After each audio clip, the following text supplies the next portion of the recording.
ভারতের কোনো জিনিস নেবো না, দেবো না, একবারে ডাইরেক্ট। আমার অন্তর্বর্তী সরকারের কাছে একটা অনুরোধ, ভারত আমাদের বহু জ্বালাচ্ছে, দাদা আদমকালের থেকে জ্বালাইতেছে, জ্বালার মধ্যে আর থাকতে পারছে না। আলুর যে দাম কৃষকরা পাচ্ছে না, 2.5 টাকা 3 টাকা করে তারা হচ্ছে ফসলের দাম পাচ্ছে, ফলে কৃষকের আত্মহত্যা ইতিমধ্যেই শুরু হয়ে গেছে।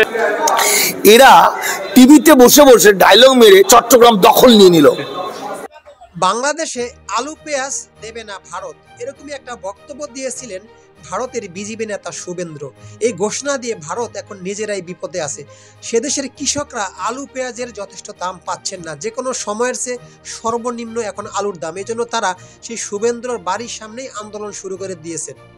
বন্ধ করে ওদের আলু পেঁয়াজ কি করে খায় আমরা সেটা দেখিয়ে দেব। এরা টিভিতে বসে বসে ডায়লগ মেরে চট্টগ্রাম দখল নিয়ে নিল।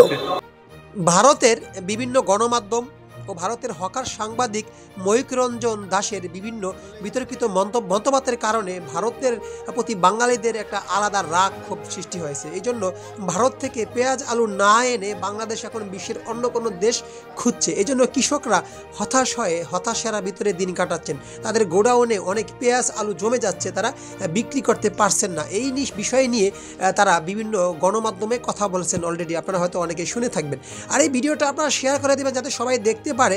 আসলে ভারত বরাবরই আমাদের বন্ধু ছিল না, তারা যখন আমাদের প্রয়োজন তখন দেবে না, এখন তাদের বিপদে পড়ে গিয়েছে। এই জন্য তারা আলু পেঁয়াজ দেওয়ার জন্য অস্থির হয়ে গিয়েছে, রাস্তায় আন্দোলন। এটা তো সুযোগে সদ্ব্যবহার করে, যখন আমাদের প্রয়োজন ছিল তখন আমাদের প্রয়োজন ওরা চাহিদা মিটাতে পারে নাই, এখন আমাদের কোনো প্রয়োজন নাই, এখন ওরা বলতেছে না আমরা যা চাও আমরা তাই দিচ্ছি, আলু পেঁয়াজ সবই দিতে যাচ্ছে, কিন্তু আমাদের বেশি তো অনেকগুলো হচ্ছে।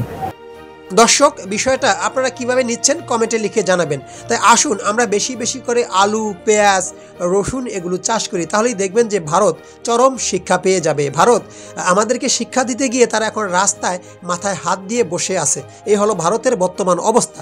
বিষয়টা দেখে আমার ব্যক্তিগতভাবে ভালো লেগেছে, আপনার কেমন লেগেছে কমেন্টে লিখে জানাবেন। আর এরকম নিউজ পেতে আমাদের সাথেই থাকবেন, চ্যানেলটি ফলো কিংবা সাবস্ক্রাইব করে রাখবেন। আল্লাহ হাফেজ।